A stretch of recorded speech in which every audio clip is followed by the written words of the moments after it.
तो बच्चों चलिए स्टार्ट करें प्रीवियस लेक्चर्स के आगे। तो बच्चों मुझे आपको सिखाना चाहिए डायमेंशनल एनालिसिस। तो यदि मैं क्वेश्चन आपसे करूं कि व्हाट इज डायमेंशनल एनालिसिस, तो इसकी डेफिनेशन होती है the process method, the process in which the physical quantities expressed in terms of fundamental quantities with powers, then the process is called dimensional analysis.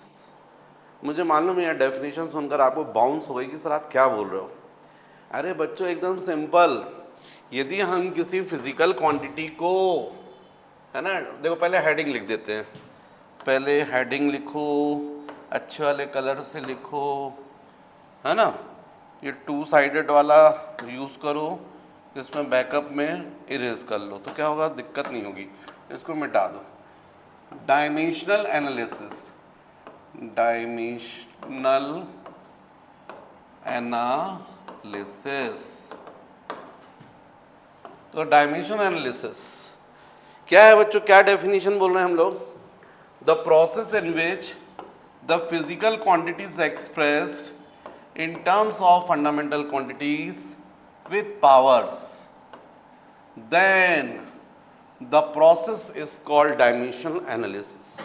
ऐसी process जिसमें हम किसी physical quantity को fundamental quantities पर power लगाकर express करते हैं, ऐसी मेथड को, ऐसी प्रोसेस को हम लोग बोलते हैं डायमेंशनल एनालिसिस। अब आपके दिमाग में आ रहा होगा सर फिजिकल क्वांटिटी का मतलब क्या।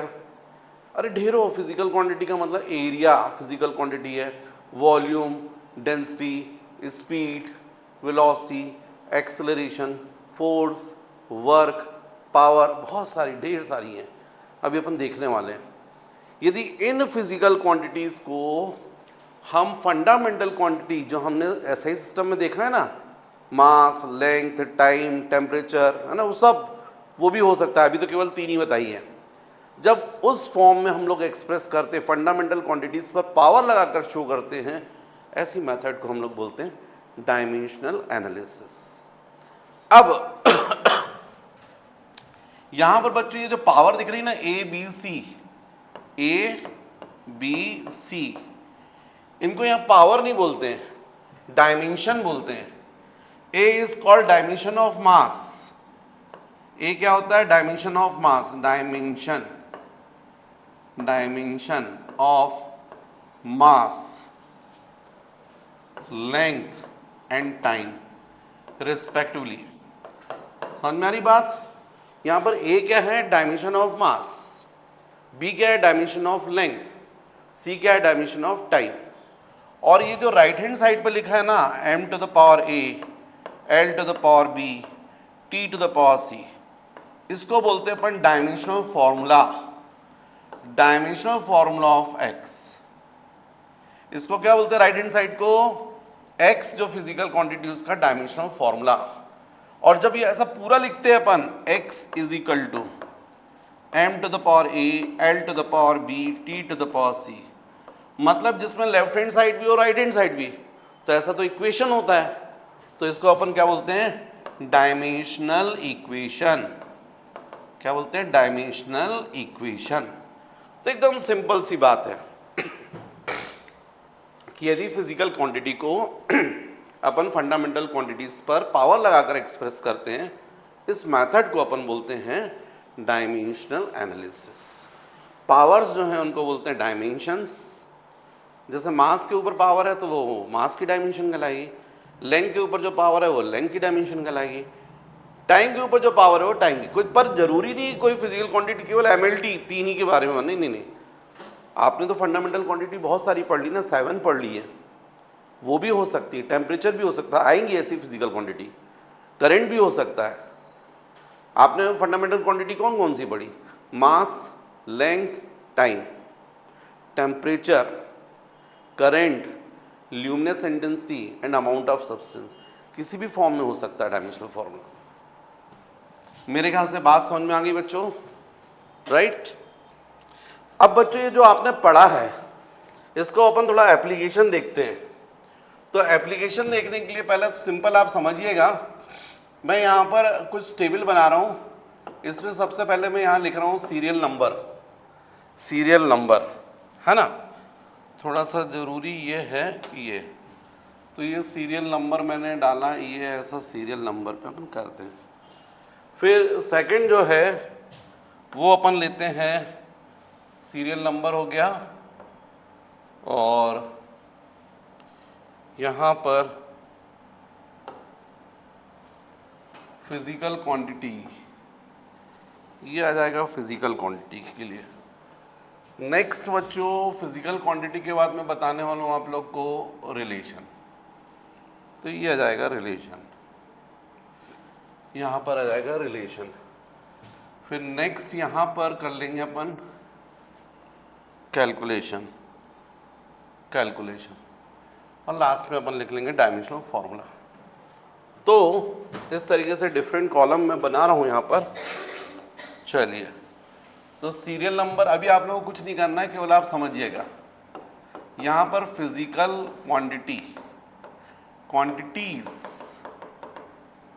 फिजिकल क्वांटिटीज, है ना। इसमें भी मैंने क्यों नहीं कर दिया भाई, है, इसको भी मैं क्यों गड़बड़ कर रहा है, ऐसे कर ही दो ना,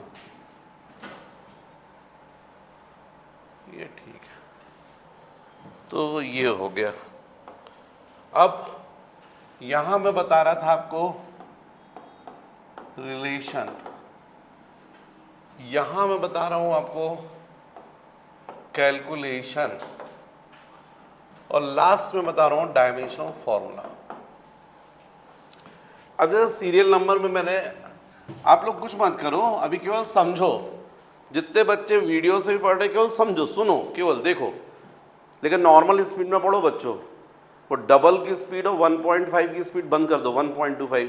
आप मेरे से फ्रीक्वेंसी मैच करो। मैं चाहता हूँ कि मैं जो सिखा रहा हूँ वो सीधे तुम्हारे दिमाग के अंदर घुस जाए और मेमोरी में चला जाए। उसके लिए फ्रीक्वेंसी का सेट होना ज़रूरी है। बड़बड़ करके सुनोगे नहीं होगा, वो जो आप टाइम लगा रहे हो वो भी खराब हो जाएगा।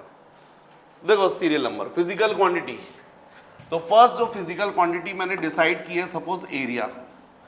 अब इसका मैं आपको रिलेशन बताता हूं, तो आप लोगों को पता भी है लेंथ इनटू ब्रेड्थ, और आप लोग जानते भी हैं कि ब्रेड्थ को आप लेंथ के ही फॉर्म में मेजर करेंगे, मतलब L into L square.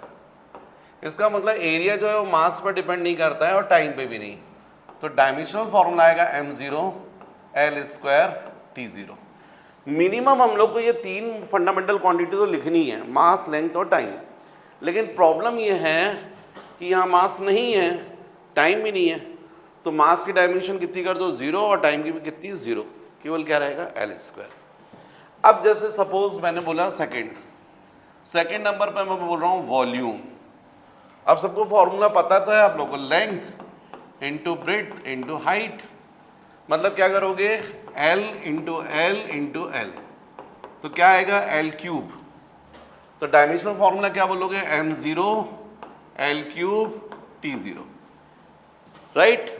Suppose third मैंने बोला डेंसिटी,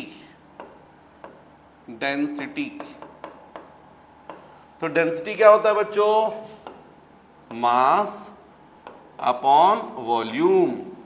डेंसिटी का फॉर्मूला था मास अपॉन वॉल्यूम। नहीं पता तो मैं बता रहा हूं, क्योंकि ये वाली चीज मुझे बतानी, क्योंकि क्या होगा अभी इसमें, मैं अभी इतनी सारी फिजिकल क्वांटिटीज बताने वाला हूं जिनके अभी आपने नेम भी नहीं सुने। पर जैसे जैसे अपना 11 का सिलेबस चलेगा, क्योंकि आगे जाकर जब जरूरत पड़ेगी तो अपन फिर अपनी ये सब थोड़ी सीखते बैठेंगे, इसको पहले सीख ले रहे हैं तो वो आपके लिए आसान हो जाएगा। तो वहाँ पर अपन डायमेंशनल फॉर्मूले निकालेंगे हर फिजिकल क्वांटिटी के, तो वो वहाँ पर बहुत सारे नए नाम आएंगे आपके। 11th में आप आ गए हो, डायमेंशनल फॉर्मूले ड्राइव करेंगे वहाँ पर उस वक्त, तो बेसिक पहले अपन सीख लेते हैं तो वहाँ पर आसान हो जाएगा। तो अभी उन फिजिकल क्वांटिटी का क्या रिलेशन है वो मुझे बताना पड़ेगा, लेकिन आगे का काम आप कर सकते हो, कैलकुलेशन। तो जैसे मास अपॉन वॉल्यूम, ये तो अब मेरे ख्याल से सुना होगा आपने, मास और वॉल्यूम के लिए L क्यूब, ये ऊपर निकाला है अपन ने। तो डायमेंशनल फॉर्मूला क्या होगा बच्चों, m L minus 3 T to the power of 0। Fourth, मान लीजिए मैंने आपको बोला स्पीड। अब चाहे स्पीड बोलो या वेलोसिटी बोलो एक ही बात है।